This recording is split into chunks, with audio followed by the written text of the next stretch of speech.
네, KJSO 2단계 온라인 교육을 시작하겠습니다. 이번 강의의 주제는 중화 반응과 중화 적정입니다. 중화 반응과 중화 적정에 대해서 구체적으로 알아보기 전에 먼저 산과 염기라는 주제를 가지고 한번 얘기해 보겠는데요. 우리가 일상생활에서 산 또는 염기라고 불리는 물질들이 있죠. 산이라고 하면 흔히 신맛을 내는 특성이 있고, 이 산이라는 물질을 물에 녹이면 전기 전도성이 생기게 되고요. 그리고 산을 녹인 수용액은 붉은 리트머스 종이를 붉게 변화시키는 특징이 있습니다. 또한 이 산이 녹아있는 수용액에 금속을 떨어뜨리면 수소 기체가 발생하기도 하죠. 또한 탄산염과 산이 반응하면 이산화탄소 기체가 발생하기도 합니다. 이에 비해서 염기라고 불리는 물질들은 주로 쓴맛을 내는 물질들, 그리고 수용액이 미끈거리는 성질이 있고요. 그다음에 산과 마찬가지로 순수한 물보다는 전기 전도성을 증가시키는 특성이 있습니다.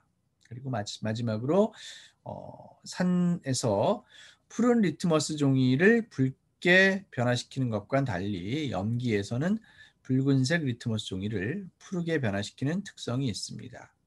자, 그러면 이러한 산과 염기라는 것은 화학적으로 어떻게 정의가 될까요? 먼저 이 산과 염기를 정의하는 것은 뭐 몇 가지가 있는데 크게 두 가지만 이번 시간에 얘기해 보면, 첫 번째가 아레니우스 산염기입니다. 이 아레니우스 산염기라는 것은 아레니우스라는 과학자가 제안한 정의인데요. 어떤 물질이 물에 녹으면서 수소 이온을 내어놓을 때 이 물질을 산이라고 하고, 수산화 이온을 내놓는 물질을 염기성 물질이다, 이렇게 정의를 했습니다. 자, 그런데 이 아레니우스의 산 또는 염기에 대한 정의는 우리가 산이나 염기로 알고 있는 물질들을 모두 명확하게 구분하기에는 좀 부족함이 있습니다. 그래서 새로운 한 단계 더 발전된 이 산과 염기의 정의가 나타나게 됐는데, 그것이 바로 브랜스테드 로우리의 산염기 정의입니다. 이 브랜스테드 로우리의 정의에 따르면 산은 아레니우스 산과 비슷하게 수소 이온을 내어놓는 물질 또는 다른 물질의 수소 이온을 주는 물질로 정의가 됩니다. 이때 수소 이온이라는 것은 사실 수소가 핵과 전자 하나로 이루어졌는데, 수소 이온은 전자 하나를 잃어버렸으니까 핵만 존재하는 거죠. 그런데 수소의 핵에는 대부분이 중성자가 없습니다. 양성자만 들어 있습니다. 그래서 브랜스테드 로우리에 의한 산은 브랜스테드 로우리 산이라고도 하지만 양성자 주계라고도 합니다. 수소이온을 주었으니까요. 이때 이 산이 내어놓은 양성자 또는 수소이온을 받아들이는 물질을 염기성 물질로 브랜스테드 로우리의 정의에 따르면 분류가 됩니다. 그래서 브랜스테드 로우리의 정의에 따른 염기성 물질은 양성자 받계라고도 하죠. 대표적인 예로서 우리가 암모니아를 볼 수가 있는데요. 암모니아는 물에 녹이면 수산화이온을 내어놓지는 않습니다. 왜냐하면 그 자체가 수산화이온이 포함되어 있는 것이 아니죠. 그러나 사실은 암모니아가 물에 녹게 되면 암모니아가 이 물에 수소이온을 받아서, 물로부터 수소이온을 받아서 물의 분해, 즉 H2O가 H 플러스와 OH 마이너스로 분리가 되면서 궁극적으로는 수용액 속에 OH 마이너스, 수산화이온이 발생된다라는 점에서 우리가 아레니우스 산염기 정의와도 일맥상통하다. 그러나 아레니우스의 산염기 정의로만은 암모니아가 염기성 물질이다라고 얘기하기가 어려웠는데, 브랜스테드 로우리의 정의에 따르면 암모니아가 염기성 물질이다라는 것을 알 수가 있다라는 것이죠. 자, 그리고 이 아레니우스 산과 염기의 정의와 브랜스테드 로우리의 산과 염기 정의의 가장 큰 차이점을 한 번 더 강조하면, 아레니우스의 산염기 정의는 수소이온이 발생했는가, 수산화이온이 발생했는가의 이 발생 여부에 주안점을 두었다면, 브랜스테드 로우리의 정의는 수소이온의 이동에 주안점을 두었다라는 것이 큰 차이가 되겠습니다. 자, 그러면 방금 보신 것처럼 어떤 물질이 물에 녹아서 수소이온을 내어놓는다라는 것은 그 물질이 분리가 되는 것이죠. 그래서 우리가 산과 염기를 구분을 하는 데 있어서 먼저 어떤 물질이 물에 녹아서 분리될 때 어떻게 분리가 되느냐? 대부분 양이온과 음이온으로 분리가 됩니다. 이렇게 어떤 물질이 물에 녹아서 양이온과 음이온으로 분리되는 현상을 해리라고 합니다. 해리. 자, 이때 이 해리 현상이 일어나서 분리가 되는 물질을 전해질이라고 합니다. 그래서 물에 녹아서 양이온과 음이온으로 분리되는 물질을 전해질이라고 하고요. 모든 물질이 전부 전해질은 아닙니다. 예를 들어서 설탕을 물에 녹이면 설탕 분자는 고체였다가 그냥 물에 녹아있는 수용액 상태의 설탕 분자로 존재합니다. 다시 말해서 분리가 되지 않는 것이죠. 이와 같이 양이온과 음이온으로 분리되지 않는 물질을 비전해질이라고 합니다. 대표적인 전해질로는 우리가 NaCl 같은 걸 들 수가 있겠죠. 이온 결합 물질이죠. 물에 녹이면 NaCl을 물에 녹이면 Na 플러스와 Cl 마이너스로 분리가 됩니다. 자, 이와 같이 이 해리가 되는 물질을 전해질이라고 하고, 이 해리 되는 현상을 다시 또 들여다보면은 NaCl 같은 경우에는 물에 녹이면 전부 Na 플러스와 Cl 마이너스로 분리가 돼요. 그런데 어떤 물질은 A라는 물질을 물에 녹였더니 A-, B-로 분리가 되는데 NaCl은 물에 녹이고 나서는 NaCl이라는 건 사실은 존재하지 않게 되거든요. 전부 녹아서. 물론 이제 포화점이 넘어가면 고체 NaCl이 가라앉게 되긴 합니다만은 우리가 포화 용액을 만들지 않고 묽은 용액을 만든다 그랬을 때 어떤 물질을 물에 녹여서 양이온과 음이온으로 모두 분리되는 물질도 있는 반면에 어떤 물질은 일부만 분리되는 물질도 있어요. 자, 이러한 현상은 해리 현상이 가역적이냐 비가역적이냐에 따라서 나타나는 현상입니다. NaCl이 분리가 돼서 Na 플러스와 Cl 마이너스로 완벽하게 분리가 되는 것은 비가역적인 현상입니다. 즉 역반응이 일어나지 않는다는 것이죠.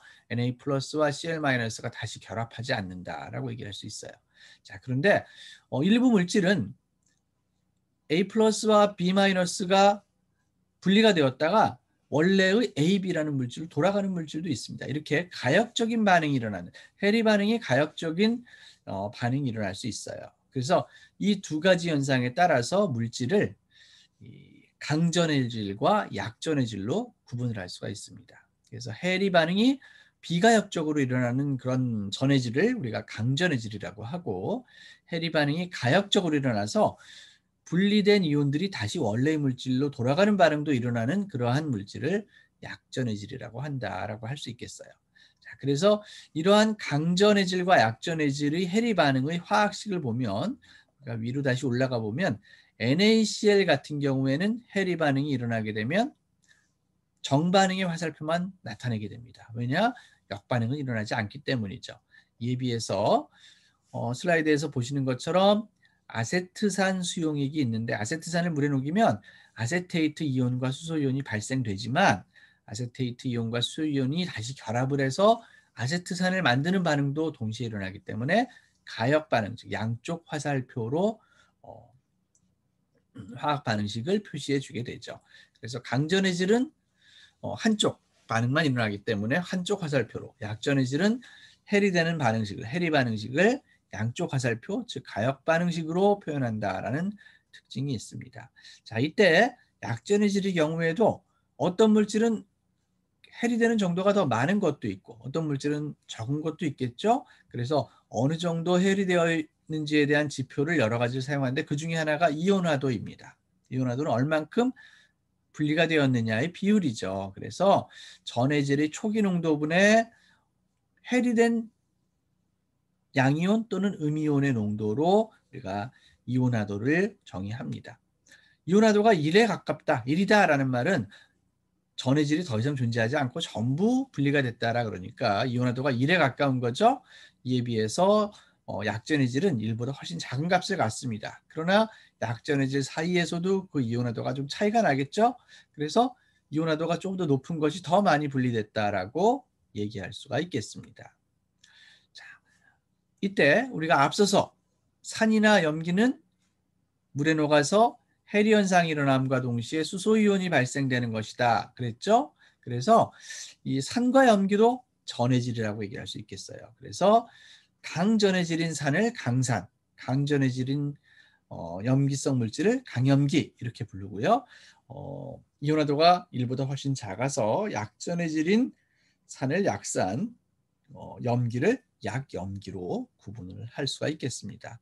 우리가 대표적으로 알고 있는 강산 강염기들 몇 가지 예를 들어보면 염화수소, HCl 물을 넣으면 염산이 되죠. 염화수소나 HNO3, 질산 또는 뭐 황산 이런 것들이 강산에 해당되고요. 이때 하나 주의해서 볼 것은 황산 같은 경우에는 수소이온을 2개를 내어놓을 수 있어요. 이렇게 여러 개의 수소이온을 내놓을 수 있는 산을 다양성자성 산 또는 다양성자산이라고 부릅니다. 황산은 2개니까 이양성자산 이렇게 부르겠죠. 그 다음에 이제 염기성 물질로 대표적으로 잘 알려진 것은 수산화이온과 결합하고 있는 금속들이죠. NaOH, KOH 이런 것들이 이제 강염기성 물질이 됩니다. 자, 그런데 NaOH나 KOH는 물에 굉장히 잘 녹아요. 물에 잘 녹기 때문에 물에 녹으면 바로 이온화가 되는데 이 칼슘이 수산화이온과 결합된 CaOH2 수산화칼슘은 물에 잘 녹질 않습니다. 그래서 물에 녹은 CaOH2는 전부 분해가 되지만 물에 녹는 것 자체가 별로 많지 않기 때문에 슬라이드에 양쪽 화살표로 표시했어요. 우리가 앞에서 양쪽 화살표를 표시하면 이 약산이나 약염기다 그랬는데 수산화칼슘은 강염기입니다. 강염기라는 말은 물에 녹은 것들은 전부 CaE 플러스와 OH 마이너스 2개를 내어놓는데 여기서 양쪽 화살표가 의미하는 반은 양쪽 화살표는 물에 녹는 정도가 약하다라는 것을 의미하는 겁니다. 그래서 물에 녹는 것 이외에 해리 반응만 나타낼 때는 한쪽 화살표만 표시해도 되겠습니다. 자, 앞에서 이제 강산 강염기를 봤는데 약산 약염기는 우리가 이온화도가 1보다 훨씬 작은 그런 산과 염기다 그랬죠. 그래서 보통 우리는 이러한 약산이나 약염기는 이온화도를 이용해서 어느 정도 해리가 일어나느냐를 표시하기도 하지만 우리가 평형상수를 이용해서 표시하기도 합니다. 그래서 약산이나 약염기가 해리되는 정도를 나타내는 평형상수를 해리상수 또는 이온화상수라고 표현하기도 하죠. 그래서 해리상수나 이온화상수가 크고 작음에 따라서 약산 중에서도 어느 것이 더 강한 산이고 약한 산이냐를 구분할 수 있고요. 약염기 중에서도 어느 것이 더 강한 염기고 약한 염기냐 이런 것들을 비교할 수가 있겠습니다. 자, 그 다음에 산과 염기와 관련돼서 또 하나 우리가 많이 언급되고 있는 것이 수소이온 지수, 그냥 간단하게 pH라고 하는 것이죠. 그래서 앞에서 우리가 이 해리상수 또는 산이온화상수와 같은 것들을 이용해서 어느 것이 더 센 산이고 약한 산이다를 표현할 수도 있지만 산이나 염기가 물에 녹았을 때 그 수용액에 포함되어 있는 수소이온의 농도를 가지고 그 물질이 산성인지 염기성인지 또는 강산인지 약산인지를 나타내주는 방법이 바로 pH가 되겠습니다. 이 pH는 수소이온의 농도에 음의 상용 로그 값을 취해서 계산된 값이다라고 정의가 됩니다. 그래서 pH는 마이너스 로그 수소이온 농도라고 표시가 되고요. 그 다음에 이것을 알아보기 전에 먼저 그러면 순수한 물 같은 경우에는 pH가 어떻게 될까 한번 생각해 볼게요. 자, 순수한 물은 H2O죠. 그런데 H2O 자체도 사실은 아주 일부는 H 플러스와 OH 마이너스로 분리가 됩니다. 자, 그런데 이때 H 플러스와 OH 마이너스가 생성된 양을 보면 물 분자 하나로부터 발생되는 수소이온과 수산화이온이 각각 1개씩이에요. 그러다 보니까 순수한 물은 수소이온의 수와 수산화이온의 수가 같아요. 결국은 수소이온의 수가 더 많지가 않아요. 그래서 중성인 상태를 이루고 있습니다. 자, 그런데 어느 정도 그러면 수소이온이 있느냐 하면요. 수소이온이 1 곱하기 10의 마이너스 7승몰 정도의 농도로 수소이온이 존재하게 됩니다. 그래서 앞에 말씀드린 물의 수소이온과 수산화이온으로의 분해 반응을 물의 자동 이온화라고 하고요. 이때 생성된 수소 이온의 농도는 10의 마이너스 7승몰 정도가 돼요. 그래서 이때 이것을 이용해서 물의 이온곱 또는 물의 이온곱 상수라는 값을 얻어내게 됩니다. 그래서 물의 이온곱 상수는 수소 이온의 농도 곱하기 수산화 이온의 농도로 정의가 될 수가 있겠는데, 앞서서 제가 수소 이온의 농도는 1 곱하기 10의 7승 정도 된다 그랬죠. 그런데 수소 이온의 농도와 수산화 이온의 농도는 서로 같으니까. 왜냐? 물 분자 하나로부터 분리되는 수소 이온과 수산화 이온의 숫자가 같기 때문에. 즉 왼편이 10의 마이너스 7승, 오른편이 10의 마이너스 7승이니까 둘을 곱하면 10의 마이너스 14승이 되죠. 그래서 물의 이온곱 상수, 흔히 우리가 KW라고 표현을 많이 합니다. 물의 이온곱 상수는 1 곱하기 10의 마이너스 14승이다. 자, 그런데 여기서 한 가지 중요한 사항이 있죠. 여러분들이 기억해야 될 것이 뭐냐면, 이 평형상수라는 것은 온도에 따라서 달라지는 값이에요. 그렇기 때문에 어떤 온도에서의 물의 이온곱 상수, 이런 식으로 표현이 돼야 됩니다.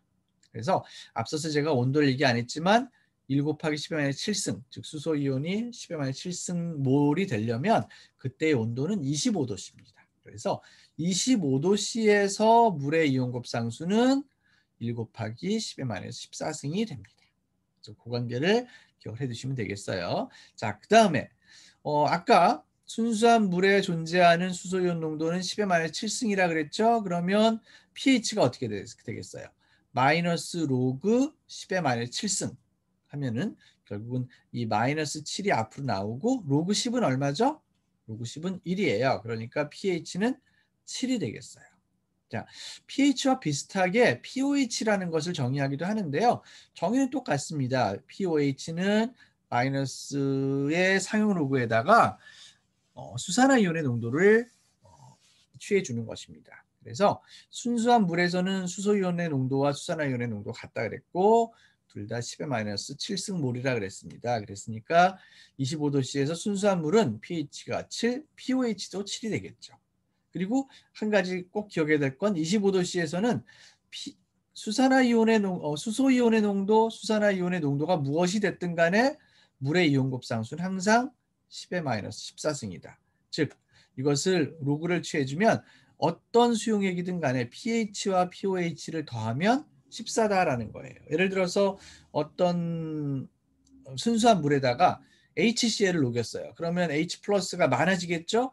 그러면 수소이온의 농도가 높아질 거예요. 수소이온의 농도가 높아지면 정의에 따라서 pH는 작아지죠. 그러면 그 작아진 만큼 pOH는 증가해야 되는 거예요. 중성에서는 7과 7이었다면 산성용액에서 pH가 5가 됐다, 이만큼 떨어졌다 그러면 pOH는 얼마가 돼야 되겠어요? 항상 25도씨에서는 합한값이 14가 되기 때문에 pOH는 9가 돼야 되겠죠. 이만큼 증가해서 7에서. 그렇죠? 그래서 그 관계를 여러분들이 꼭 기억을 해두시면 좋을 것 같습니다.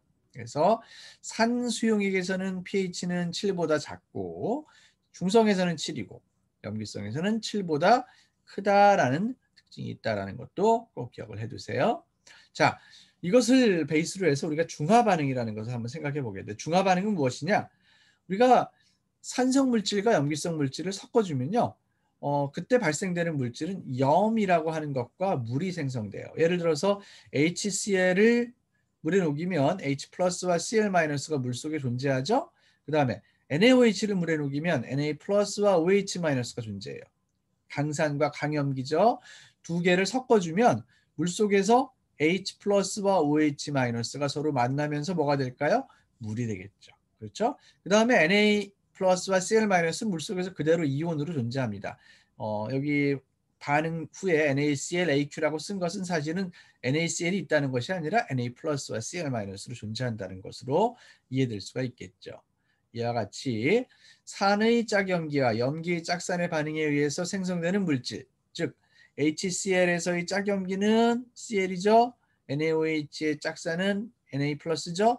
그래서 NA와 CL이 만나서 생기는 물질을 염이라고 하고, 그리고 염과 물이 무엇이 생성된다? 물이 생성된다. 이런 반응을 중화 반응이라고 합니다. 즉 산수용액과 염기 수용액이 섞였을 때 염과 물이 생성되고 이것을 중화 반응이라고 한다라고 얘기할 수가 있겠습니다.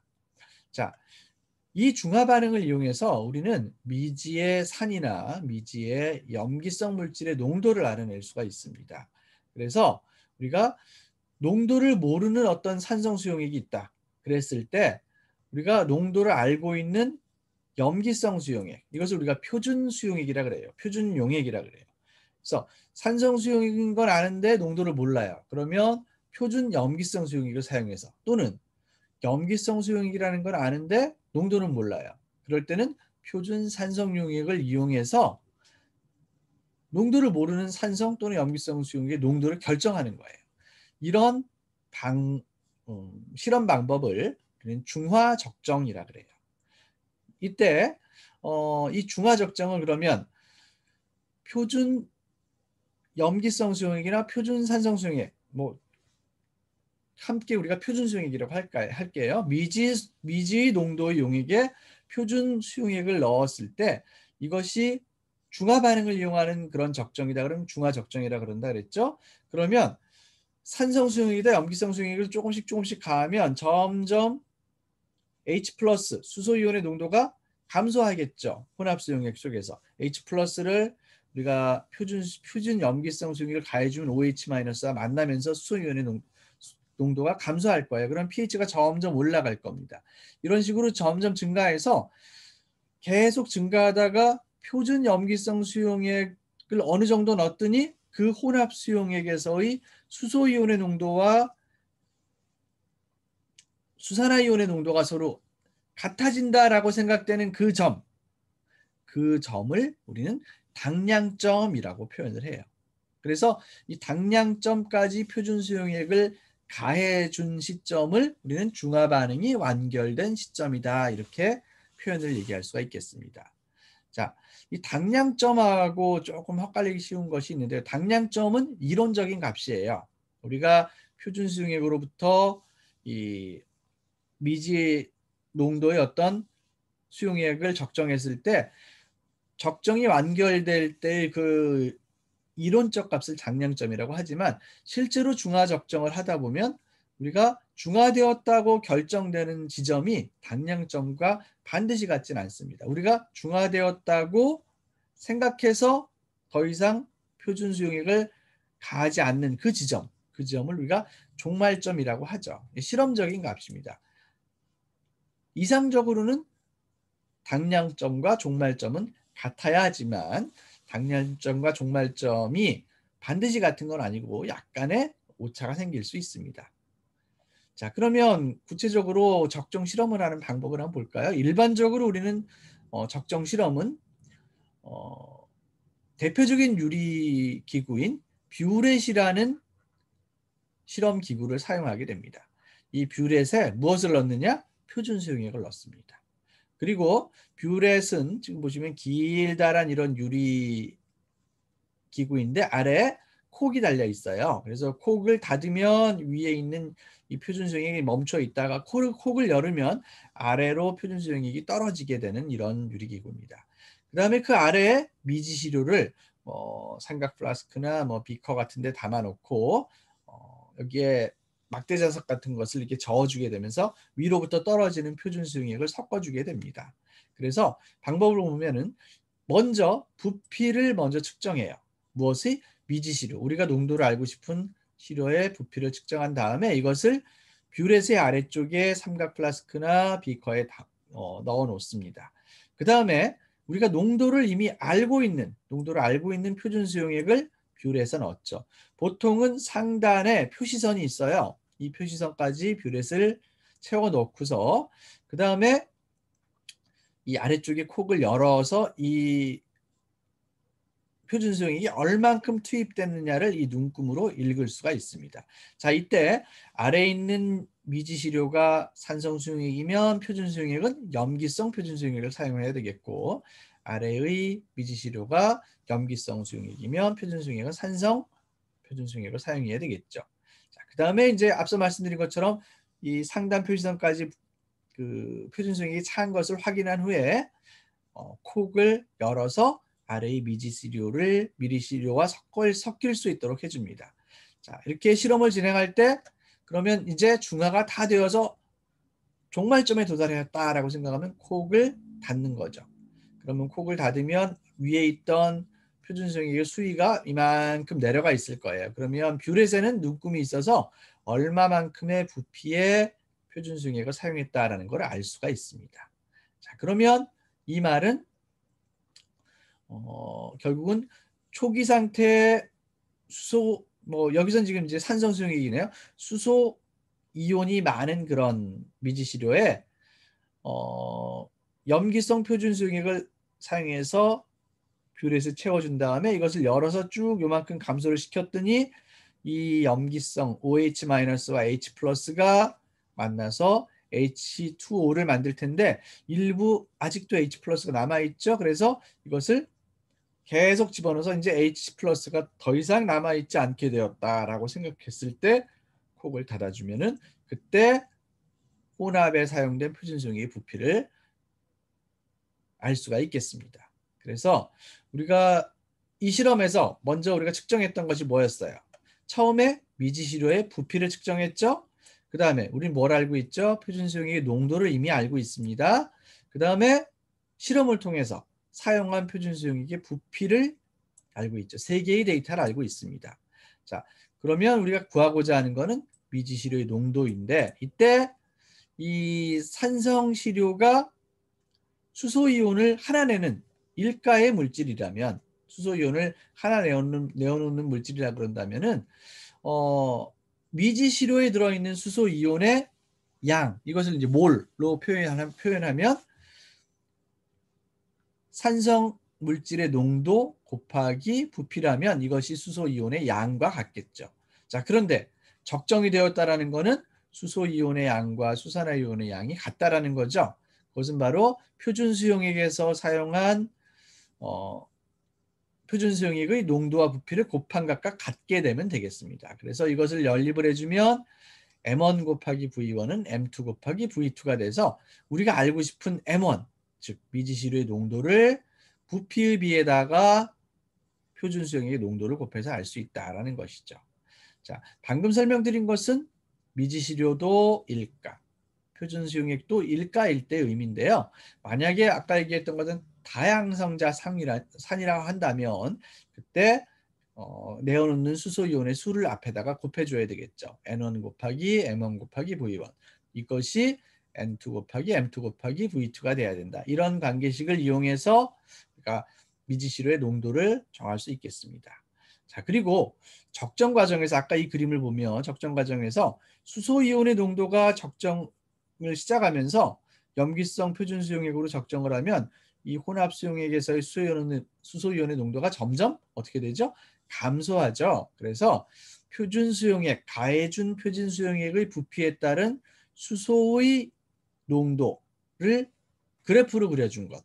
그런데 이때 수소의 농도를 직접적으로 그리는 게 아니라 수소의 농도를 표시할 수 있는 우리가 pH라는 어떤 지표를 얘기했잖아요. 그래서 Y축에다가 pH를 그리고 X축에 가해준 표준수용액의 농도를 표시해서 얻어진 그래프를 무엇이라고 하면 적정 곡선이라고 합니다. 그래서 보통 산성 용액에다가 염기성 수용액을 가하게 되면 적정 곡선이 어떤 pH가 조금씩 올라가다가 쭉 당량점 부근에서 급격히 상승했다가 다시 염기성으로, 왜냐하면 더 가해주면 이제 당량점을 지나게 되면은 염기성 수용액이 더 수산화이온의 농도가 점점 강해지는 거니까 pH가 7이 아니라 더 올라가게 되죠. 자, 그런데 왼편에 보시면 왼편과 오른편 그림이 약간 달라요. 이런 형태로 그려지는 것은 둘 다 시작은 산성 물질인데 왼편에 있는 물질은 표준 염기성 수용액을 가했을 때 pH 변화가 별로 크지 않다가 당량점 부근에서 급격하게 올라가죠. 이런 것은 이 미지 수용액에 들어있는 산성 물질이 강산이기 때문에 그렇습니다. 그런데 일반적으로 약산일 경우에는 물론 pH도 좀 높기도 하지만 표준 염기 수용액을 가할 때 pH가 처음에 강산에서는 변화가 거의 없다 급격하게 올라가죠. 그런데 약산에다가 강염기로 적정을 하게 되면 서서히 pH가 증가하다가 당량점에 도달하는 이러한 특징을 갖고 있습니다. 그리고 강산의 강염기를 적정을 하면 당량점에서의 pH는 7이에요. 자, 이것은 우리가 이미 공부한 바와 같죠.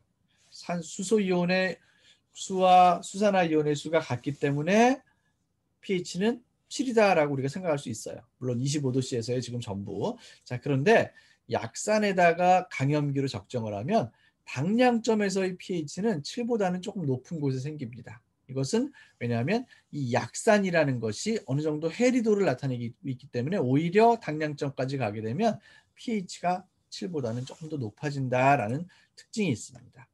자, 일단 마지막으로 우리가 적정해서 아까 정말점을 그러면 적정이 다 됐다는 걸 어떻게 알 수가 있을까요?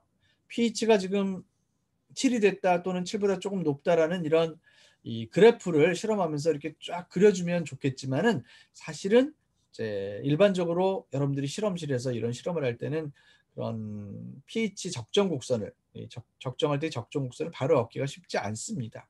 이럴 때 사용하는 것이 이제 지시약이죠. 지시약은 pH에 따라서 색깔이 변하는 그런 시약입니다. 그래서 적절한 지시약을 이용해서 우리가 pH를 간접적으로 측정을 하고 그러면 색 변화가 일어나는 구간에서 적정이 종말점에 도달하였다라는 것을 알게 해주는 그러한 시약이 되겠습니다. 대표적인 지시약 몇 가지가 있죠. 많이 쓰는 것, 메틸 오렌지, 메틸 레드, 브로모티몰 블루, 페놀프탈레인 이런 것들이 있는데 페놀프탈레인 같은 경우에는 pH 중성 이하에서는 페놀프탈레인을 떨어뜨려도 색깔이 무색으로 나타나지 않습니다. 그러다가 염기성이 되면 색깔이 분홍색의 이쁜 색깔이 나타나게 되죠.